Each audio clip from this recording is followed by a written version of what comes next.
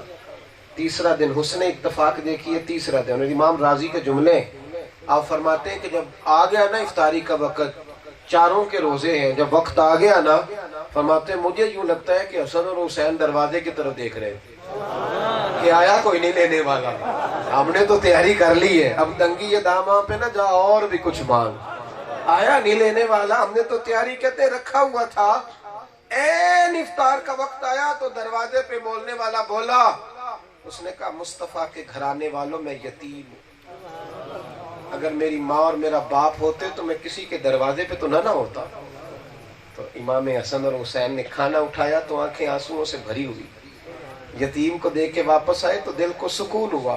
پھر اسی کھجور اور پانی سے روزہ، 3 روزے مسلسل بڑی ہلکی غذا، اور جب وہ کھا کے تینوں افطار کر کے تینوں حضرت مولا علی، حسنین، کریمین تینوں مسجد میں نماز پڑھنے گئے، کہتے ہیں پہلا قدم ہی رکھا تھا محبوب نے چہرہ دیکھا، اور غیب کی کنجیاں رکھنے والے محبوب فرمانے لگے علی تیرا، فاطمہ اور حسن اور حسین کا تینوں دن کا عمل خدا کو بھی بڑا پسند آیا ہے اور محمد مصطفیٰ کو بھی بڑا پسند آیا ہے۔ اپنے بچوں کی تربیت کریں، انہیں تھوڑے پہ گزارا کرنا سکھائیں تاکہ دوڑ کچھ ختم ہو، انہیں سکھائیں کہ رضی اللہ عنہم ورضوا عنہ، صرف یہی ضروری نہیں کہ اللہ بندے سے راضی ہو، اللہ فرماتے ہیں یہ بھی ضروری ہے کہ بندہ بھی اپنے اللہ سے راضی ہو، اللہ نے جو اسے دیا ہے بندہ اس پر راضی، ذالک الفوز العظیم، یہ کامیابی ہے۔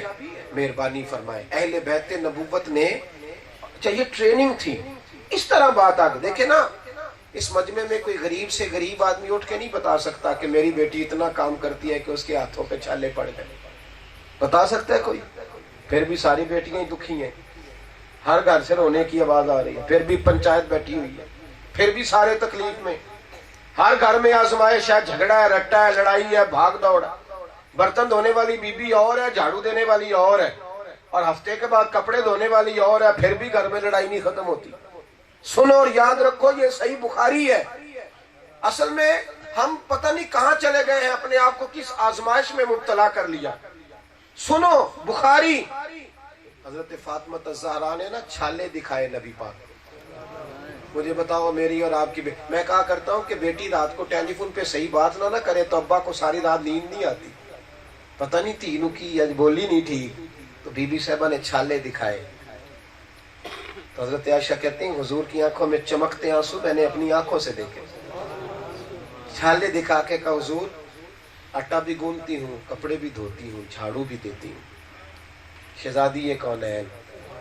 شہزادیاں نہ بناؤ بچیوں کو، انہیں اپنے خامد کی فرما بردار بناؤ، اور باپ تربیت کر کے بھیجے، بھائی تربیت کر کے بھیجے، خود سکھا کے بھیجو، اگر کسی کا گھر صحیح آباد ہوگا تو تیرا بھی صحیح آباد ہوگا، خود تربیت کر کے جو ڈیمانڈ اپنی بیوی سے کرتے ہو وہ چیز اپنی بیٹی اور بہن کو سکھاؤ تاکہ آنے والا وقت ان کے لیے عمدہ رہے۔ حضرت فاطمہ نے چھالے دکھائے، حضور میں سارے کام کرتی ہوں، پھر شام کو چکی بھی پیستی ہوں، چھالے پر یا رسول اللہ مولا علی نے بتایا ہے کچھ غلام آئے ہیں، ایک غلام مجھے مل جائے تو گھر میں کام کاج میں میرا ہاتھ بٹائے گا، اور غریب سے بھی اس کی بیٹی کوئی سوال کرے تو وہ کوٹھا بیچ کے بھی بیٹی کی بات پوری کر دیتا ہے۔ اور بی بی صاحبہ سیدہ پاک تو اس دروازے پہ آئی ہے جہاں سے خالی کبھی گیا ہی کوئی نہیں، لیکن مصطفیٰ کریم نے کیا فرمایا؟ بخاری ہے، نبی پاک نے فرمایا بیٹی گھر جا 33 بار سبحان اللہ پڑھا کر، 33 بار الحمدللہ پڑھا کر، 34 بار اللہ اکبر پڑھا کر، اللہ تجھے غلام آزاد کرنے کا ثواب عطا فرمائے گا۔ اور گویا آٹا تو نہیں گوندنا ہے، اپنے گھر کا کام تو نے خود ہی کرنا ہے، چکی تو نہیں چلانی ہے، بچوں کو پالنا تو نہیں۔ او بھائی، اپنے گھروں کے اندر وہ معیار لائیں جو اہل بیت نبوت کا معیار ہے۔ اور حضرت امام حسنین کریمین اور سیدہ پاک کے گھر میں، ہمارے گھر میں جو اضافی مصروفیات ہوتی ہیں وہ ٹی وی کی ہوتی ہیں یا موبائل کی ہوتی ہیں یا رٹے اور جھگڑے کی ہوتی ہیں۔ اضافی مصروفیت کیا سی حضرت فاطمہ کے گھر میں؟ نبی پاک کے اہل اضافی مصروفیت کیا تھی؟ اضافی مصروفیت تھی یا قرآن پاک پڑھا جائے گا یا نفل پڑھے جائیں گے۔ مشکل کام ہے، عشاء پڑھ کے ہے نا سارے ماشاءاللہ۔ چلے میں نہ پوچھتا ہوں نہ وعدہ لیتا ہوں، میں کون ہوتا ہوں پوچھنے والا؟ نہیں پڑھیں گے تو اللہ خود ہی پوچھ لے گا۔ میں کون ہوتا ہوں؟ میں تو اپنا حساب بڑی مشکل سے دے پاؤں گا۔ لیکن میرے بھائیو دیکھیں نا، میں ابھی آیا ہوں تو میرے ایک دل میں کھٹکا سا تھا کہ میں نفل کام کرنے لگا ہوں تو فرض میں نے ابھی پڑھے نہیں۔ تو میں نے ان سے کہا کہ اگر ٹائم ہے تو مجھے مصلی دینے کی، میں پہلے فرض تو ادا کر لوں۔ بابا بلے شاہ صاحب کہتے ہیں تسی اج بھی کیتی جاندے ہو تے لہو بھی پیتی جاندے ہو، کھو کے مال یتیماں دا تے بھیج مسیتی جاندے ہو، پھٹ دلاں دے سیندے نہیں تے ٹوپیاں سیتی جاندے ہو، نفس تے چھری پھیر دے نہیں تے دمبے کیتی جاندے ہو۔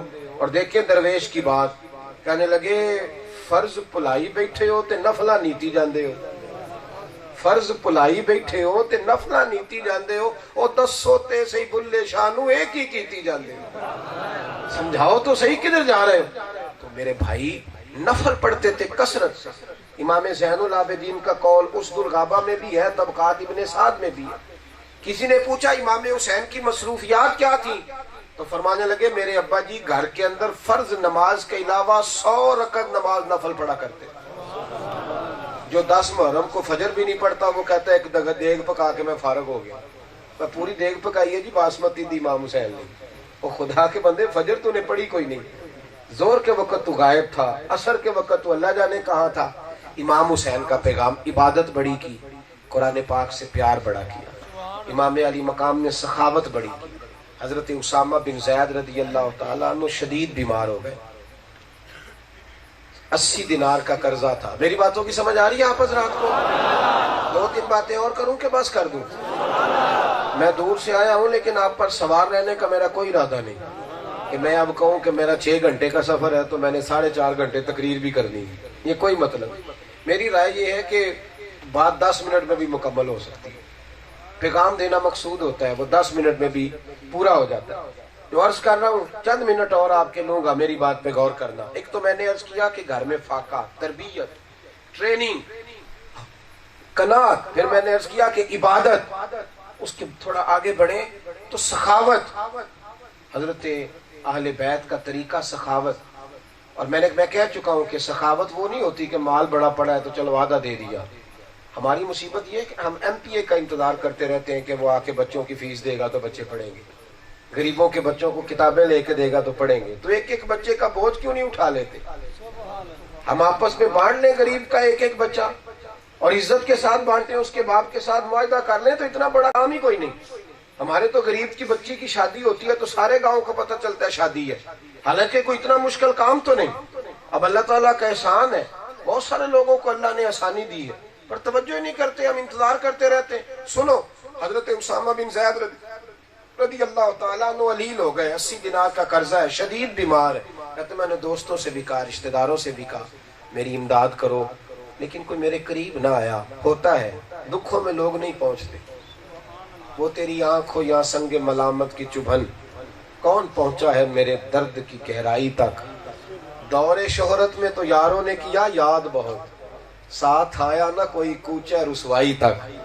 اس کا ترجمہ میاں صاحب نے بھی کیا ہے، وہ کہتے ہیں ساری عمر ہی آٹا گد ہے تے لکھاں کیتے نہیں پیڑے، تے وقت آیا ہی تے محمد بخشا کوئی نہیں ہو بیٹھا نیڑے، وقت آیا ہی تے محمد بخشا کوئی نہیں ہو بیٹھا نیڑے۔ حضرت اسامہ بن زید کہتے ہیں کوئی قریب نہ آیا۔ جب میں پریشان ہو گیا نا کہ اگر اسی طرح قرضے میں فوت ہو گیا تو کیا بنے گا، فرماتے میں نے کسی شخص کو بھیجا، میں نے کہا جاؤ کوئی حسین ابن علی کو خبر کرو، ان کو کہو کہ تمہارے نانا کا پرانا خادم ہوں، مجبور ہوں، پریشان ہوں، کہتے ہیں جا کے امام علی مقام کو خبر دی تو فوراً تشریف لائے. آ کر کے حضرت اسامہ بن زید کے سر پہ جب امام حسین نے دست مبارک رکھا تو جناب اسامہ بن زید رو پڑے. فرمایا روتے کیوں ہو؟ عرض کی حضور 80 دینار کا قرضہ ہے، اگر مقروض مر گیا تو کون قیامت میں میری جگہ حساب دے گا؟ بڑی کوشش کی ہے، پیسے ادا ہونے کی کوئی صورت نہیں بنتی. امام حسین خود گھر گئے. توجہ ہے میری بات پر؟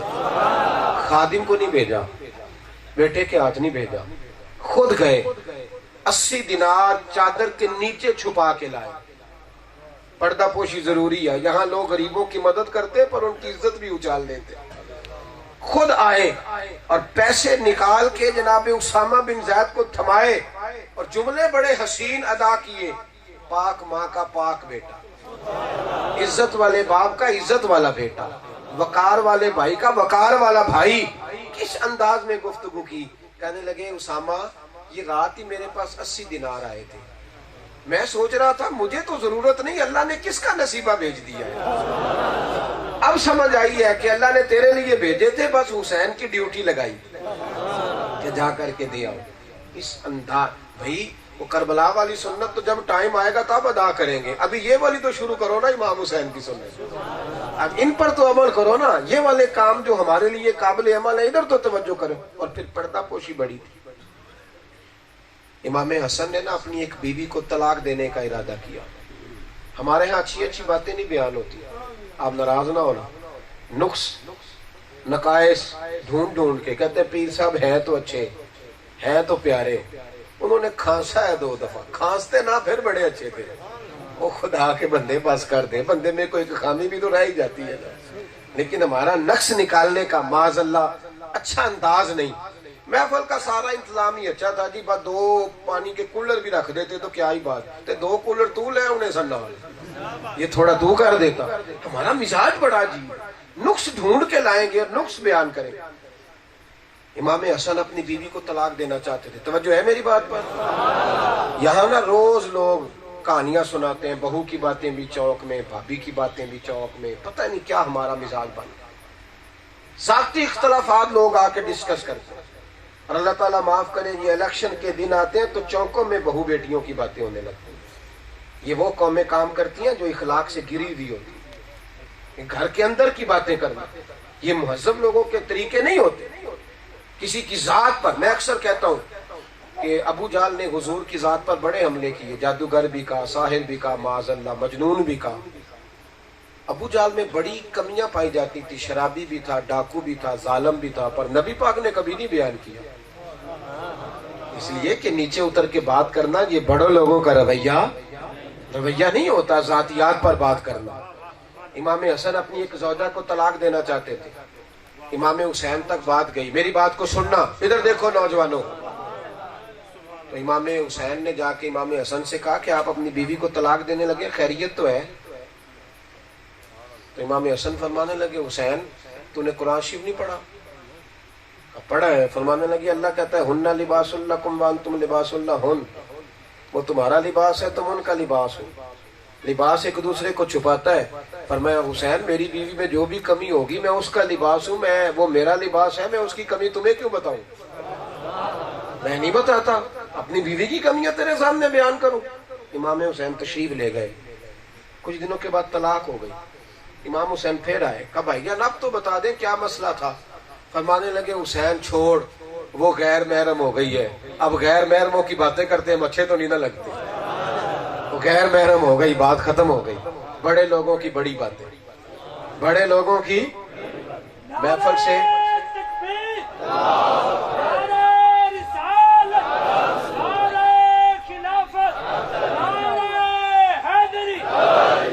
سنیں. حضرت امام حسن اور حسین کا جو پیار ہے نا وہ مثالی ہے. اب ہمارے یار باہر ہوتے ہیں، بھائی بیچارے پریشان رہتے ہیں. سگا بھائی ہمیں اپنے دکھ نہیں بتاتا، وہ کسی اور کو بتاتا ہے. بھائی جس کو اللہ نے تیرا بھائی بنایا تو اسے کیوں نہیں بناتا اپنا؟ اللہ نے بنایا ہے نا، تو کیوں نہیں بناتا؟ حسن اور حسین کا جو پیار ہے نا وہ مثالی ہے. کیا بات ہے اس محبت، کیا انداز. امام حسین کے ایک چھوٹے بھائی بھی ہیں، ان کا نام ہے محمد بن حنفیہ. علماء جانتے ہیں یہ حضرت مولا علی شیر خدا کی دوسری زوجہ میں سے تھے. ایک دفعہ ان کا کسی بات میں امام حسین سے اختلاف ہو گیا. کوئی بات ایسی کر دی کہ امام حسین ناراض ہو گئے.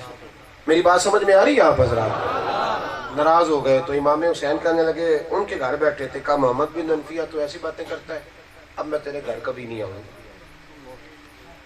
رومال اٹھائے چلے گئے.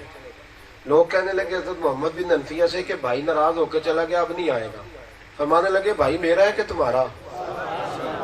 آپ کا. یہ کہنے لگے میں حسین کو جانتا ہوں، 2 منٹ کا غصہ ہے، دل بڑا صاف ہے حسین، میں جانتا ہوں. میری بات سے ابھی اگر تم کہو تو حسین ابھی آئے. نے کہا جناب یہ اگر ہو جائے تو بڑی بات ہے. تو حضرت محمد بن حنفیہ نے رکا لکھا. السلام علیکم کے بعد کہنے لگے حضور آپ کے والد بھی مولا علی ہیں اور میرے بھی، پر ایک اعزاز اللہ نے آپ کو زیادہ دیا ہے کہ آپ سیدہ پاک کی اولاد ہیں، یہ آپ کا بڑا اعزاز ہے. حضور آپ کے نانا مصطفیٰ کریم کی ایک حدیث ہے، حضور نے فرمایا 2 بھائی ناراض ہوں تو جو پہلے صلح کرے گا جنت میں پہلے جائے گا. جو پہلے صلح کرے گا جنت میں پہلے جائے گا. پہلے صلح کرے گا جنت میں. کہنے لگے حضور دل میرا کر رہا تھا کہ میں آ جاؤں پہلے، دل میرا. بڑی مہربانی، آپ اللہ آپ کو خوش رکھے. پیسے آپ اپنی جیب کے اندر رکھیں، اللہ آپ کو برکت عطا فرمائے. اور میری بس بات سنیں، جو پہلے صلح کرے گا جنت میں. کہنے لگے حضور دل میرا کر رہا تھا کہ میں پہلے آ جاؤں، پھر سوچتا ہوں کہ اگر پہلے چلا گیا جنت میں تو امام حسین کی تو بے ادبی ہے، میری تو پشت ہوگی ان کو جنت میں جاتے ہوئے. میں بڑے بھائی سے آگے آگے تھوڑی نا جنت میں جاتے دفعہ چل سکتا. تو میرا دل یہی ہے کہ آپ آگے ہوں تو میں پیچھے ہوں. خط میں نے لکھ دیا ہے، اب آپ جو حکم کرتے ہیں کہتے ہیں تو میں حاضر ہو جاتا ہوں. یہ خط جب گیا نا تو جو جن لوگوں کی انا نہیں نہ ہوتی، انا سچی بھی ہو تو صحیح نہیں ہوتی. ہم تو بڑی جھوٹی بنا کے بیٹھے ہوئے. سچی بھی ہو تو انا تو اس کی ہوتی ہے جس کی ذات ہوتی، اور جو نکل جائے ذات کے چکروں سے درویشی میں آ جائے پھر وہ انا کے جھگڑوں میں وہ نہیں پڑتا کہ پہلے نعرہ لگاؤ، پہلے پھول منگاؤ، پہلے یہ کرو. بوڑھے بوڑھے لوگ بیچارے دیر سے بیٹھے، ان کو اٹھا کھڑے ہو کے استقبال کرو جی حضرت صاحب دا. حضرت صاحب استقبال کرانا سی تو ٹائم نہ لاؤں دے. ان بیچاروں کی کیا غلطی ہے جو پہلے آئے ہوئے ہیں، بیٹھے آرام سے. اب جو آ گیا ہے کو جگہ دے، یہ نکلے ان چیزوں سے. اب لوگ اس پر بڑا شکوہ کرنے لگے. اور استقبال کی کیا ضرورتیں ہیں؟ پیروں کا بھی استقبال ہو رہا ہے اور وزیروں کا بھی استقبال ہی ہو رہا ہے. درویشوں کو کیا لگے ان چیزوں سے؟ اسی کسی دے کچھ بھی نہیں لگ دے، نہ کوئی ساڈا دردی. فقر میں کن چیزوں کی ضرورت؟ یہ جو بڑے لوگ تھے انہیں چکر ہی کوئی نہیں تھا. جب خط گیا نا تو امام حسین اتنا روئے کہ داڑھی آنسوؤں سے بھر گئی. رومال اٹھا کے کندھے پہ رکھا. صاحبزادے کہنے لگے کہاں جا رہے ہو؟ فرمایا بھائی کے پاس. آپ تو ناراض تھے. فرمایا 2 منٹ کی ناراضگی تھی، پر بھائی تو میرا ہی ہے نا. گزر گئی. چلو آپ بھی نا سویرے چلے جائیں جو بھائی سے ناراض جا کہہ دے میں امام حسین کی سنت پہ عمل کرنے آیا. محرم جو آ گیا ہے تو میں نے امام صاحب کو راضی کرنا ہے، لہٰذا میں اس طریقے پہ عمل کرنے آیا. ایک بات آخر میں اور سنیں اور اس کو یاد رکھیں. صدر الافاضل سید نعیم الدین مراد آبادی رحمۃ اللہ علیہ نے لکھا ہے کہ اہل بیت کی محبت فرائض دین میں سے.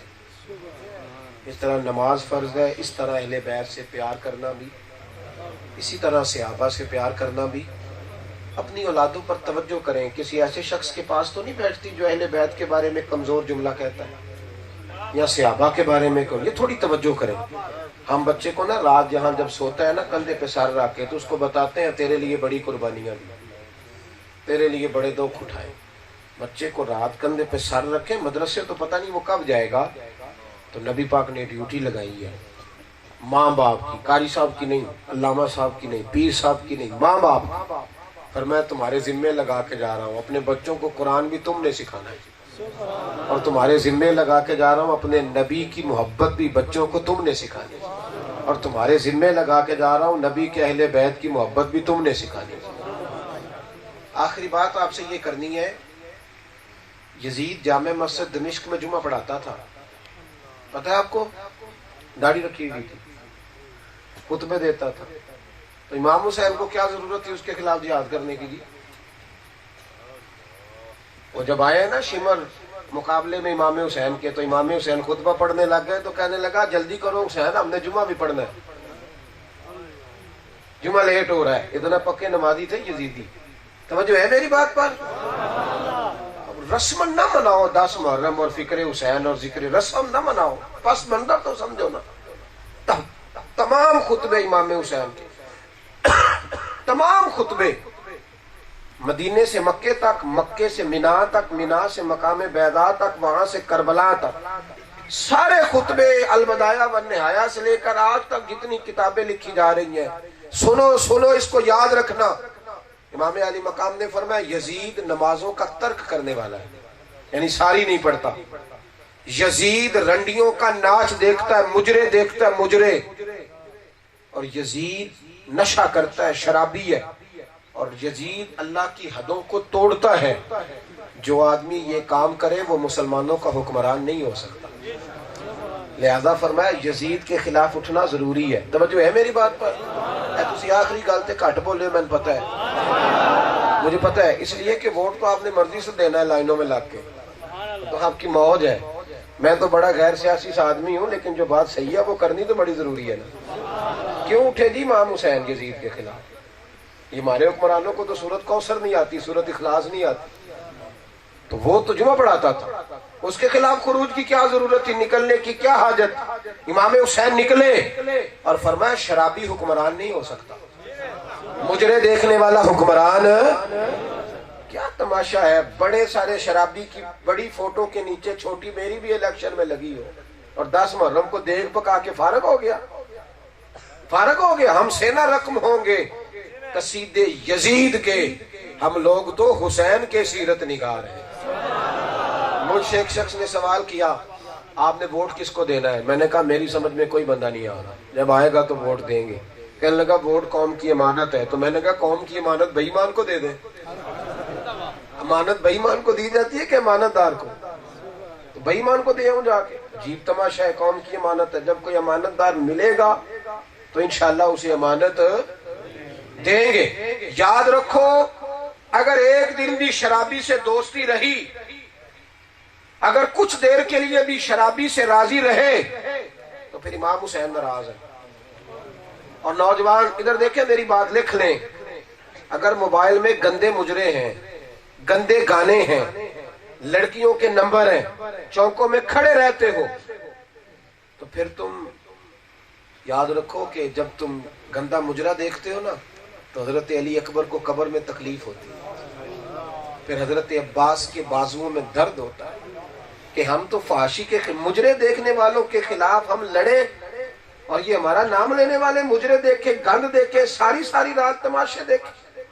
ملت کے جوان یاد رکھ، جب تو مجرا دیکھتا ہے رات کو گندی ویڈیو، تو جناب علی اصغر 6 مہینے کی قبر پھر سے تکلیف میں آتی ہے.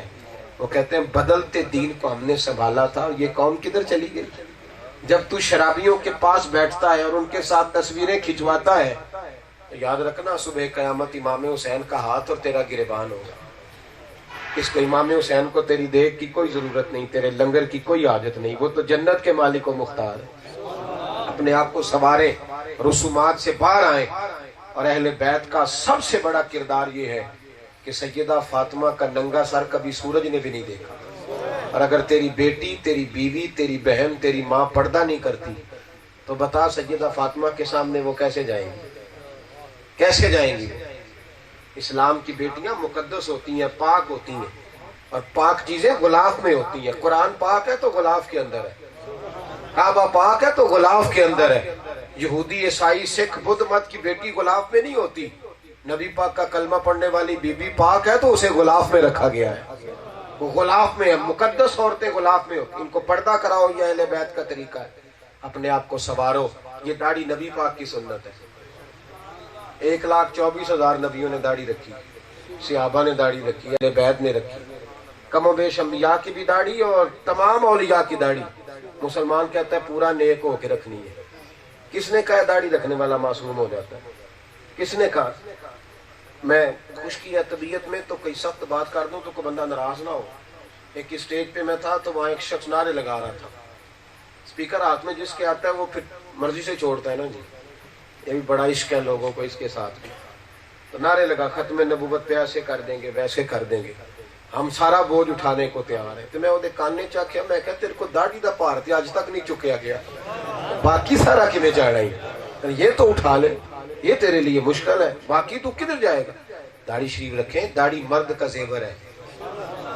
یہ حضرت عمر کا یوم گزرا ہے نا یکم محرم کو, حوالہ میں دکھا دوں گا کسی نے دیکھنا ہوگا تو. ایک نوجوان نے داڑھی مڑائی تھی تو جناب عمر نے مدینے سے نکال دیا, میں جا دوڑ جا, یہاں رہنا ہے تو مسلمانوں کی طرح رہے. ہم آج تک کہہ رہے ہیں نیک ہونا ہے تو رکھنی ہے.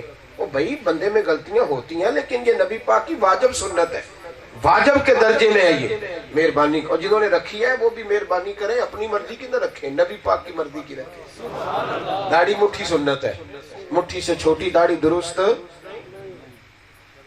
اللہ نوجوانوں کو خوش رکھے. میں چہرے دیکھ رہا ہوں تھوڑے تھوڑے تو ارادے کرتے بھی ہیں, ابھی کر بھی رہے ہیں اور تھوڑا تھوڑا بدل بھی رہے ہیں ساتھ ساتھ.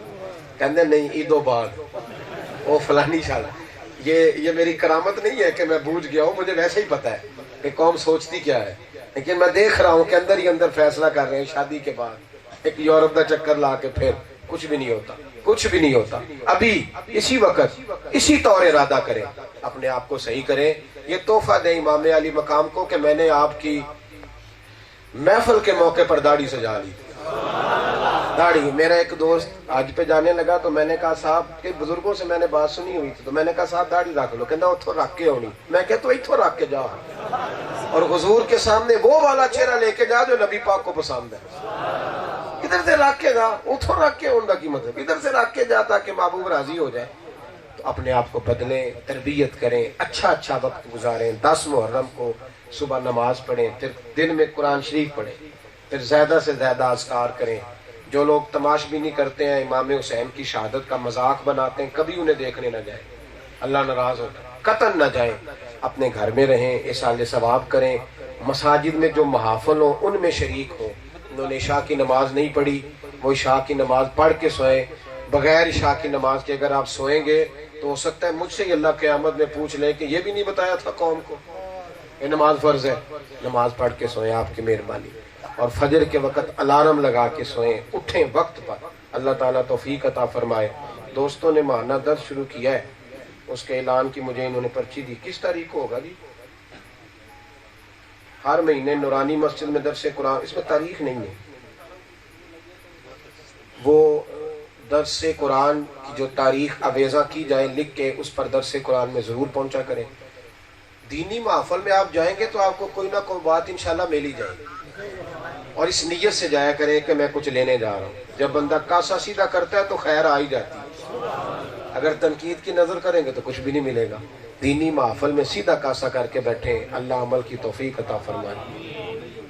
جی ہاں, اللہ آپ کو بڑی جزا دے. محرم میں روزہ رکھنا جی, 9-10 محرم ضرور رکھنا ہے. امام حسین کی بارگاہ میں پیش کرنے کے لیے رکھنا ہے. 10 محرم کے روزے کی اتنی فضیلت ہے کہ ایک حدیث میں آتا ہے کہ اللہ اسے 80,000 سال کے روزے کا ثواب دے گا. اور پھر مزے کی بات, یہ روزہ سنت ہے. یہ رمضان کے روزے فرض ہونے سے پہلے 10 محرم کا روزہ فرض تھا. رکھیں گے انشاءاللہ تعالی. سحری کا ٹائم تقریباً 4:15 ہے یا 4:20 پہ آ گیا. کیوں جی اتنا ہی ہے نا جی, آپ کا تھوڑا فرق ہوگا, 30 کے قریب ہے جی. یہ یاد کر لیں, گھر والوں کو بھی جگائیں, 9 کو بھی روزہ رکھیں. 10 کو ویسے جمعہ آ گیا ماشاءاللہ, جمعہ پڑھنے میں ٹائم گزرے گا. مسجد کی حاضری میں جمعے والے دن 7 سورہ جمعہ بھی پڑھیے گا. کوشش کریں گے انشاءاللہ تعالی. بس اپنا دل لگائیں. آپ تھوڑا دین کی طرف جائیں گے تو اللہ کی رحمت آگے بڑھ کے آپ کا استقبال کرے گی. دعا کرتا ہوں جو میں کہہ سکا مالک قبول کر لے, جہاں بھول گئے اللہ درگزر فرمائے. ہمیشہ مدحت خیر الانام میں گزرے, دعا ہے یہ عمر درود و سلام میں گزرے. آخر دعوانا